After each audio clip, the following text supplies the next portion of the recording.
me on the down low, swinging up. I only want your affection, so give me some. Keep it going till the break of dawn. You wanna see a dog cry, don't give him a bone. Well, it's a hustle, so why not give it a chance to make an old man tussle and a graveyard dance? And it's a cut road. I'm trying to... We are 7-Year Witch. My name's Spencer.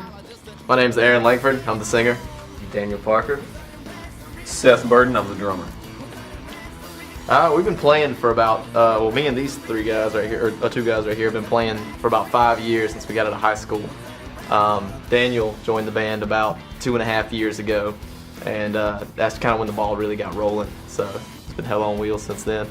Biggest influences, I think we started from the top, bands like obviously Led Zeppelin, Black Sabbath, but more on a personal level, I'm a big, White Stripes, Jack White fan, and I don't know about you guys, but Graham Parsons, the Flying Burrito Brothers. Hell yeah, that's the way to go. Soundgarden, Chris Cornell, my idol, like all day long. The Parlor Mob is my favorite band. Ooh. High energy. High energy. Yeah, Very high very energy. sweaty. Stinky, sweaty, good music. we surprise ourselves Yeah, sometimes, yeah. because we have a very loose set. I mean, we have a flow that we like, and it generally, a lot of the times it's the same, but you just kind of feel the crowd out a lot of times. So it's like a lot of spontaneity. I think the audience feels that, and that's good for us. Yeah, So. definitely. We never write set lists. We just kind of go, like you said, just kind of by the seat of our pants, really. And I think that's kind of gives us that edge as far as spontaneity. We don't have that many pairs of pants either. Yeah, we have like 3 pairs of pants total. You want to talk about the time that, what's her name? I don't know about state. She's watching. Yeah, Can I start it? Okay, yeah. We had the show in Kentucky one time, and hardly anyone showed up because it was on like a Tuesday night. It was on tour.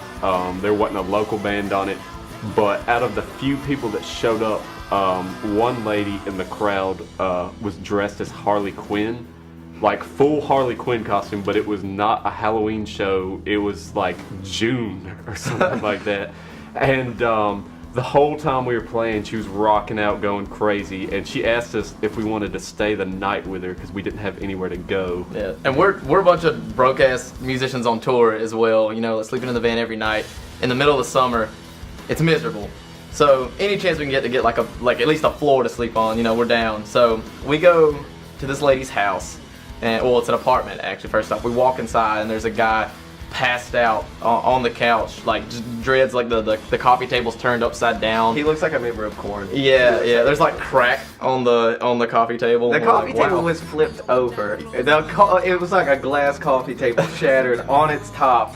And she's like, "Come on in, guys! Like, this is home. This is home." Yeah. And we were incredibly tired, and my goal was I saw a recliner right from the get-go. I was like, I'm claiming that thing, because I didn't know what the bedroom situation was, so I hopped on this recliner, and I'm immediately, nodding out, because I was tired. But they took off. I think y'all had the bedroom Well, she was like, "Hey, y'all can sleep in my massage parlor upstairs. It's cool." And this lady, we're like, "A massage parlor? Oh my god." And then Back page. yeah, we're like, okay, fine. So we take our stuff, we go up there, and we immediately start hearing her and that guy who's passed on the couch screaming at each other downstairs, like stuff being like thrown everywhere. We're like, oh my god, Seth's downstairs. He's gonna die. He's gonna die. And so like she's like just screaming and we're hollering, and eventually we're like, okay, if something happens and we hear her coming upstairs, we're gonna jump out the fucking window and then go, get Seth. We tried to wake his ass up like 3 times. We were like, "No, you really need to come with us." I didn't get up. We were like, "You really need to come." I had my mind set on that recliner, and I wasn't getting up. And the craziest part is I heard nothing. I didn't hear anything. She looked so crazy. Aaron was trying to take a picture of her when she wasn't looking at him. He accidentally had the flash on his phone, and she totally caught him. I was like, oh, my phone, I don't know what's going on with Android, But like the next morning we wake up and nobody's there, and we go down and like the house is trash. There's just crap everywhere.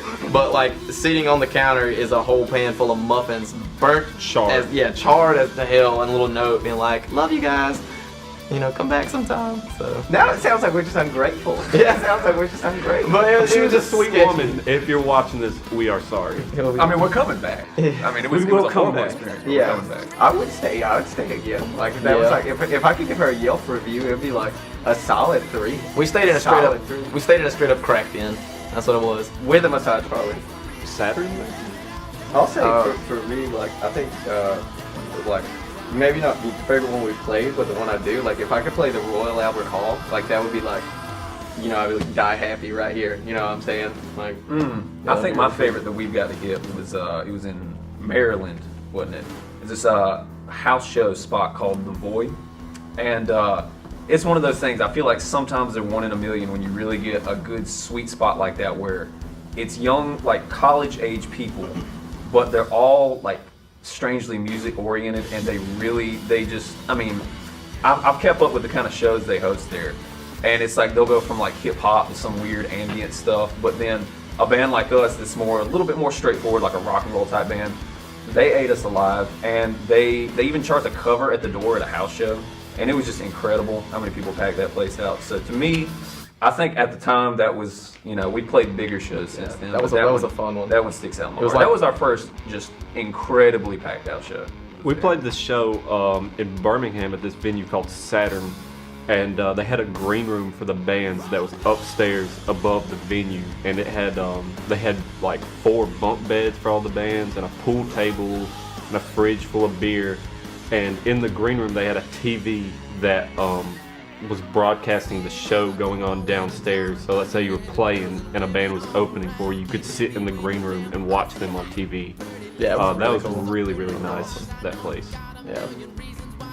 But I think if I had to pick one that stands out to me that I would love to play, this like bucket list type material, is the Tabernacle in Atlanta, which I know it's not impossible to get in, but I got to see King Diamond there, and just all that evilness combined into one. I was like, oh, I gotta do that one day. Ooh-wee. Any, like Alive or Dead? Like, okay, Travis Tritt, first and foremost. But no, to me, the ultimate show to open as a, you know, Jack White fan would, you know, be Jack White, or if the White Stripes ever did reassemble, I think that would be, you know, a gigantic show, obviously on a worldwide scale, but to be involved in something like that would be, you know. yeah, that would be cool. Like, I think probably Rival Sons is like the next like big rock and roll band of like today, really. I mean, they're so innovative for rock and roll, for modern day rock. I think that would be the perfect lineup. Oh man. I think Rival Sons is like Britney Spears. Like I do Britney Spears. I think it would be awesome to open for Jack White, like he said. Like, he's a huge inspiration to us, and to play a show with him, even to see him in person, would blow my mind. It really would. It's a little upsetting. No, very much, It's a very little much. upsetting. It's kind of funny how somebody was talking. They were, you know, talking about how, you know, social media and everything just plays such a gigantic role in how we find and discover music and just artists in general. Like how there's children out there on Instagram who are selling like slime and making millions of dollars, like a 12-year-old kid, just doing something dumb. And you got, you know, Instagrammers and people like that just chugging beers and just being dumb and, you know, getting fame off of that. And I think music, as always, is going to assimilate to stuff like that. So you're not, in this day and age, getting all the same quality. You're getting people trying to entertain you. You're getting like a lot of clickbait type stuff. But I don't think that says a lot about music as a whole. I think there's just as much good music nowadays as there ever was. And I think you really do have to sift through what people are trying to sell you. Well, and plus, like nowadays, there's software out there. Anybody can make any kind of music they want, you know. And like I said, there's just so much. I guess I hate to say I hate this term, but oversaturation of like music that it's just kind of anybody can make anything, and somebody out there is gonna like it. But when I ask people that like they only listen to, you know, this intense trap music where it's just like the same hook over and over and over and over and over again, it's like no substance to it. I'm like, what do you just to help me understand what do you like about this? Like what makes it a good song? They're like, oh, it's just the beat. I'm like, what does that mean? I feel like people are kind of losing an understanding of what makes something good. And you know, I mean, I can't give you an honest definition of what makes a good song, but I feel like we're straying further and further from understanding what makes music good, or what makes it music, gives it life. You know, as kind of the as seeing how things are kind of going nowadays in the music scene. We just incriminated the shit out of ourselves. I don't care. I don't care. We're gonna incriminate the hell. April 11th, book here. Let's talk about. Is there any other? We got Just dribbles, Marte. Okay, well, the biggest show that I'm going to plug right now is, remind me of the date one more time, February. April 11th. April 11th. Okay. You want to 16th. double check? Is it, I think it's the 9th actually. June 30th. April 11th. Yeah, we are opening the stage for Buck Cherry, and there's a few other local bands involved, but it's at the Firmament, Greenville, South Carolina, and it's always a great time every time we get to play out there, open up for a big band like that. And we'd be excited to see all the people there and, you know, live this glory of us playing to somebody else's giant crowd. But other than that, March 8th, right? That's gonna be a fun one. Yeah. It's a drag show at Tribble's Bar in Piedmont, South Carolina. And we are actually going full drag. Yeah, we're going full drag. Full drag too. So I'm gotta- saying, like, I'm gonna have my best G-string on. You're gonna see us in a whole new light. Yeah. Oh, yeah. Oh, that is great. Here we go. Okay, yeah. Big thank you to our friend Adam Way, man. He's been there for us.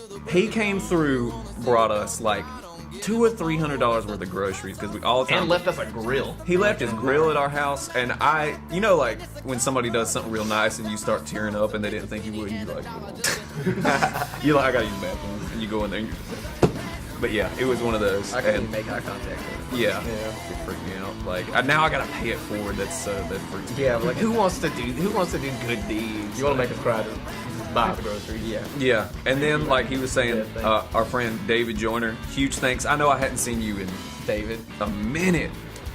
that new hair looks good. Now everybody lift me up, I ain't had a come up in 20 years, I think my mama was right down. I never listened to 9 to 5, and when the baby hits your hand, well it just don't dive. And it's a hustle, so why not give me the chance to make it all